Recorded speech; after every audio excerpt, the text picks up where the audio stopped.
New Testament is about being in a family. It's not a religious system. Much of the Old Testament is about being in a religious system. This old religious system, commonly called the law or Torah, has been abolished by Jesus with his command and instructions.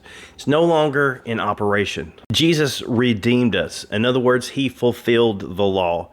To put it in modern terms a little bit, it's like he fulfilled the contract. He did what the contract said to do. He already fulfilled it. And so now that contract has become null and void. Now it's about adoption as sons. It's about being in a family. We're no longer outside working. We're inside being family members, learning how to be a family. We're in the family now.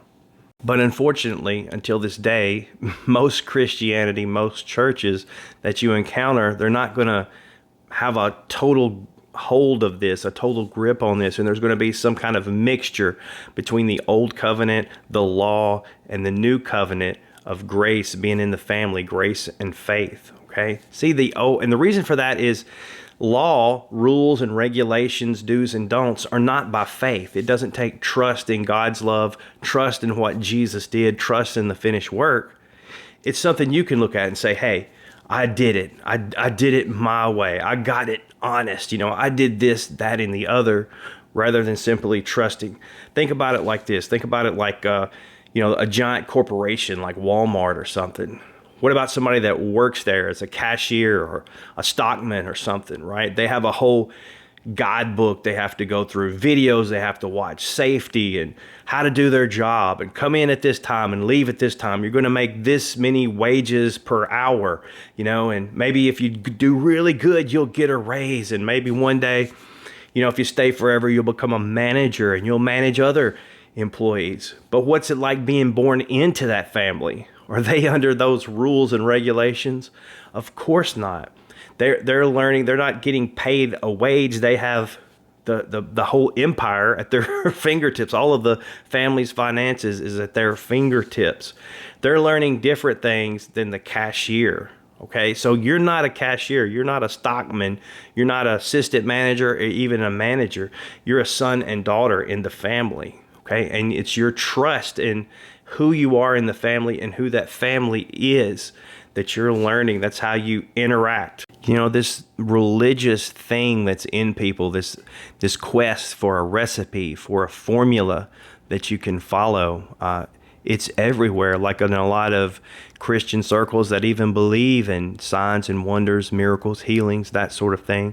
They'll say you got to earn it. You got to pay for it. You got to be real holy or, never sin or struggle against sin or something, some sort of thing that you have to perform before, you can just get up enough faith to squirt out a headache to leave or something like that. But Paul said it's not through the performance of Torah. It's through, which is the law, is what that's talking about. If you're not familiar with that term, it's through faith in what Jesus did. It's what he accomplished. It's by believing what he accomplished. That's how miracles are done. It's through him.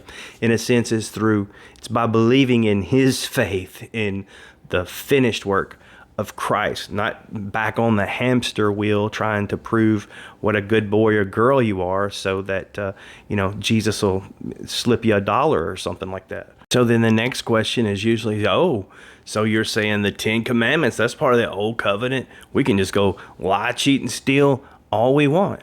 No, this works through love. You're in a family.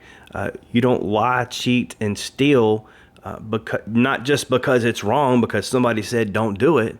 Now you love people. You don't want to do those things.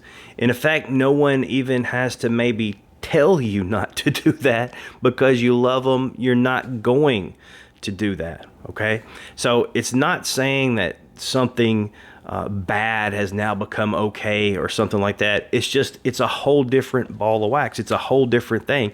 It's apples and oranges. It's oil and water. It's two completely different things. So that's why I always encourage you, especially if you're a new believer, please get familiar with the new covenant, with the New Testament, before you even look at the old covenant. And if you would like one of these Acts 19 and 11 through 12 prayer / glory cloths, Click on the information below in the description or in the comments to tell you how to get one. God bless you.